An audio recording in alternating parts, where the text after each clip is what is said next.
2.2.7 Cadangan penambahbaikan kepada sistem tersebut oleh murid. Penambahbaikan sistem perlu dilakukan sekiranya sistem yang digunapakai pada produk itu mengalami kegagalan dari segi fungsi ataupun kecacatan pada reka bentuk. Jadi kalau kita lihat satu produk yang kita dah buat ada kegagalan dari segi fungsi ataupun kecacatan daripada segi reka bentuk, maka penambahbaikan sistem perlulah dilakukan. Kegagalan fungsi pada produk menyebabkan produk tersebut tidak dapat beroperasi seperti yang sepatutnya. Keadaan yang sedemikian mungkin berbahaya serta boleh menyebabkan risiko kemalangan terhadap pengguna. Sekiranya ada kegagalan kepada sistem, maka benda itu boleh mendatangkan bahaya kepada pengguna. Oleh kerana boleh mendatangkan bahaya kepada pengguna, maka penambahbaikan perlu dilakukan. Kita sambung. Semasa penambahbaikan dilakukan, proses pembinaan adalah seperti yang telah dipelajari pada bab yang lepas. Jadi sama, bila kita nak buat penambahbaikan, proses dia sama seperti yang pernah kita belajar dalam tajuk topik yang lepas. Kita lihat info ekstra. Cita rasa pengguna sentiasa berubah mengikut peredaran zaman. Jadi kehendak manusia, cita rasa manusia sentiasa berubah mengikut seiring peredaran zaman.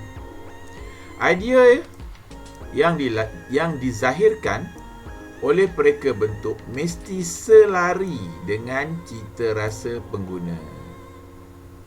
Maka penciptaan idea baru, produk baru mestilah sama, selari dengan kehendak pengguna, cita rasa pengguna pada keadaan semasa. Kajian penting. Kajian mesti dilakukan untuk mendapatkan maklumat berkaitan trend pengguna terkini. Jadi untuk dapatkan apakah cita rasa pengguna, maka satu kajian mesti dilakukan supaya kita dapat maklumat input-input apa yang dikehendaki oleh pengguna. Rajah 2.2.8 Penambahbaikan yang dapat dilakukan pada produk. Kita lihat cadangan penambahbaikan. Yang pertama, cadangan penambahbaikan daripada segi bahan yang kita guna untuk buat produk, fungsi produk, kemasan, iaitu daripada segi warna ataupun bahan kemasan, dan juga penambahbaikan daripada segi rupa bentuk. Kita lihat di sini contoh lampu basikal. Ini adalah lampu basikal jenis yang lama, yang lama dulu. Jadi perubahan cita rasa, awak boleh tengok ini lampu basikal jenis sekarang. Maksudnya cita rasa pengguna yang menggunakan basikal, mereka suka bentuk lampu basikal yang seperti ini, yang baru ni, yang awak lihat ni, yang baru ni. Yang atas ni yang lama punya. So, begitulah perubahan cita rasa pengguna. Daripada bentuk yang awak lihat ni, yang lama ni, berubah kepada bentuk yang lebih moden lah. Kita kata lebih moden, lebih simple, lebih minimal. A. Rupa bentuk. Rupa bentuk memainkan peranan yang penting bagi sesuatu gadget atau produk. Sebab rupa bentuk yang menarik sahaja sudah cukup untuk menarik minat pengguna ataupun menarik minat pembeli. Jadi rupa bentuk sangat penting. Rupa bentuk yang menarik dapat menawan hati pembeli atau pengguna. Faktor ini mestilah diberi keutamaan pada mana-mana produk agar produk yang hendak dibina itu lebih istimewa berbanding dengan gadget atau produk sedia ada yang lain yang ada di pasaran. Jadi produk kita mesti lebih cantik, lebih istimewa daripada segi rupa bentuk saja daripada semua produk lain, maka pengguna atau pembeli akan lebih tertarik untuk membeli produk kita. Contohnya, rupa bentuk yang futuristik dan mengikut trend terkini. Inilah contoh tadi seperti yang saya tunjukkan tadi, lampu basikal ni. B. Bahan. Faktor bahan memainkan peranan yang penting dalam pembinaan gadget atau produk. Bahan yang digunakan mestilah bersesuaian dengan tugas atau fungsi komponen mekanikal. Penggunaan bahan sintetik mempunyai banyak kelebihan bagi menggantikan bahan tradisional. Contohnya, penggunaan bahan plastik berbanding dengan bahan logam. Yang terkini ialah penemuan bahan yang lebih maju, iaitu gentian karbon. Bahan ini lebih tahan daripada logam dan juga sangat ringan. Kalau kita lihat di sini ada 3 jenis bahan. Ini logam, besi, ini plastik, okey. Dan ini adalah gentian karbon. Okey. Antara ketiga-tiga bahan ni, gentian karbon ni adalah yang paling mahal. Plastik ini adalah yang paling murah. Dan besi ni pada harga yang biasa. Untuk penggunaan ketiga-tiga bahan ni, kita kena tengok apa yang kita nak bina. Kalau benda yang kita nak bina tu benda yang memerlukan ketahanan lasak, kita boleh gunakan besi. Sekiranya benda yang kita nak bina tu tidak memerlukan satu ketahanan yang lasak pada produk, kita boleh gunakan plastik.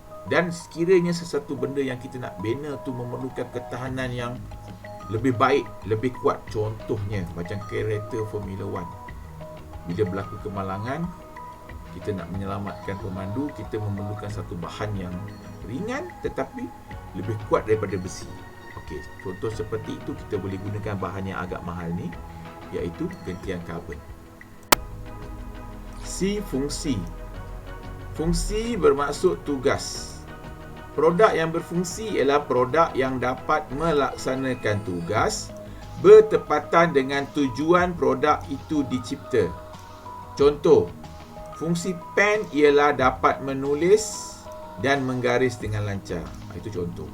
Kalau kita tengok gambar foto 2.2.15 ni, ini adalah pisau biasa. So, fungsi dia satu je, untuk memotong. Tapi kalau awak lihat di sebelah ini, macam pisau, tetapi bukan pisau saja. Dia ada banyak lagi barang-barang tambahan lain yang mana saiz lebih kurang sama, tetapi fungsi dia banyak kerana banyak bahan-bahan tambahan yang digunakan supaya pisau itu boleh membuat pelbagai jenis tugahan dan juga pelbagai jenis fungsi. Kalau kita lihat ada gergaji kecil di sini, ada gunting di sini. Kalau kita lihat lagi ada screwdriver di sini. Ini tempat buka botol gabus yang menggunakan gabus. Ini tempat buka tutup botol. Kalau botol kaca yang ada penutup besi tu, kita buka guna ni. D. Kemasan. Selain menambahkan daya tarikan kepada produk, maksudnya bila kemasan ni mesti ada satu kesan supaya dapat menarik perhatian pengguna pada kemasan yang kita berikan, yang kita buat pada produk. Kemasan juga berfungsi untuk menutup kelemahan bahan yang digunakan. Sebagai contoh, jika bahan asas menggunakan logam, maka produk akan terdedah pada masalah karat, berkarat. Dengan kemasan cat, bila kita sapukan cat pada besi ataupun logam, permukaan logam dapat dilindungi daripada kelembapan, kerana kelembapan air akan menyebabkan besi mudah berkarat.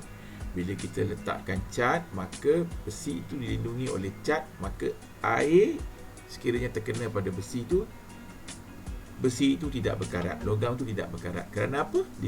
Dilindungi oleh cat. Dan yang mana sekaligus masalah karat dapat diatasi apabila kita cat besi dan logam tu.